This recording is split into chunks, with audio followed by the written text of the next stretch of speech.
Ciao, bentornati sul canale. Adesso è l'1:23 al mattino, sto per partire da casa e la mia intenzione oggi, dato che le condizioni per il momento sono abbastanza promettenti, voglio salire sul Monte Coglians in solitaria, perché ieri dovevo andare già ieri mattina sul Coglians, ma le nuvole non hanno avuto modo di compattarsi.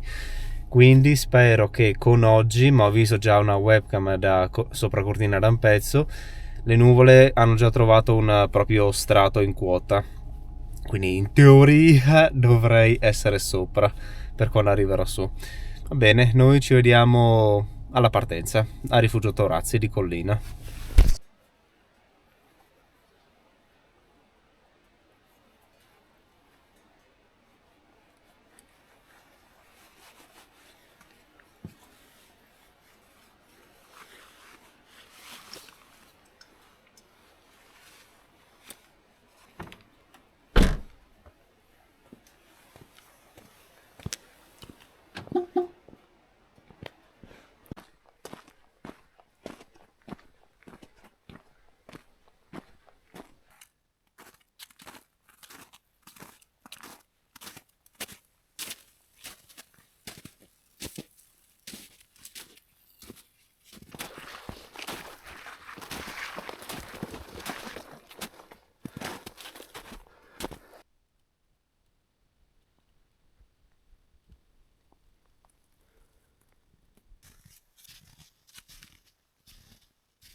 Ecco, sono arrivato quasi alla cima, mi mancano 100 metri di dislivello ed è il momento di usare la piccozza adesso, che fino adesso ho usato solo i bastoncini e i ramponi, quindi è il momento di far prendere un po' di neve anche alla piccozza, dai, anche perché qua siamo nel tratto dove devo andare su a gattoni, quindi toccherà usare la piccozza.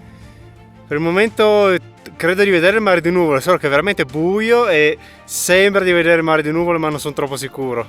Sopra ci sono le stelle e dove sorgerà il sole mi sa che si sta nuvolando. Speriamo che non arrivi dove proprio sorgerà.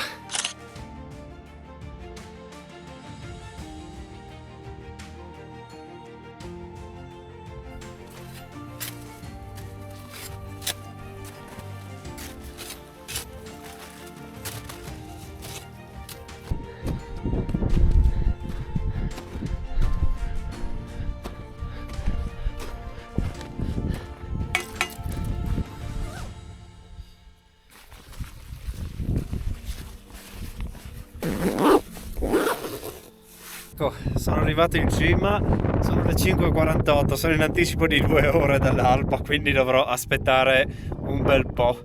Sì, ho portato anche il tappetino della Decathlon. E l'ora blu arriverà tra un'oretta, quindi un'ora dai, dovrò aspettare.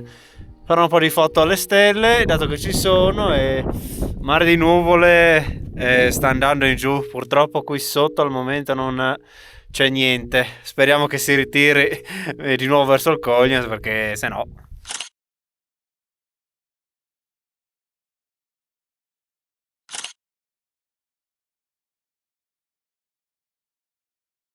Adesso vi faccio vedere un piccolo retroscena.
Bene, per concludere, bella uscita, ci sta. Il mare di nuvola è sempre una bella garanzia, quindi speriamo di trovarlo anche alla prossima uscita. Se vi è piaciuto il video, come sempre, lasciate un commento, mi piace e condividete sui social. E iscrivetevi al canale, ovviamente. Noi ci vediamo alla prossima uscita. Saluti!